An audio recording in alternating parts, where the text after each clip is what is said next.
Only ఈ పాపాల పుట్ట అంటాం కదా. ఇప్పుడు ఇదే రాష్ట్రంలో రేవంత్ అన్న ఏం చెప్తుంటే ఏడాదిలోనే మేము 80,000 ఉద్యోగాలు భర్తీ చేసినాం అని చెప్పుకుంటున్నాడు. మరి 60,000 ఉద్యోగాలు రేవంత్ అనిస్తే నిరుద్యోగులేమో 5,000 కూడా రేవంత్ రెడ్డి ఇవ్వలేంటారు.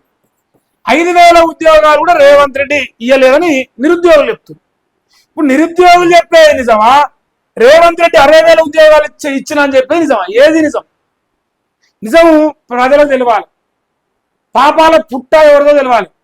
ఈ రాష్ట్రంలో కేసీఆర్ ఉద్యోగాలు ఇస్తలేడని నిరుద్యోగులు కంకణం కట్టుకొని ఈ రాష్ట్రంలో ఊరూరికి గల్లీకి ఇంటింటికి తిరిగి రేవంత్ రెడ్డికి ఓటు వేయించారు.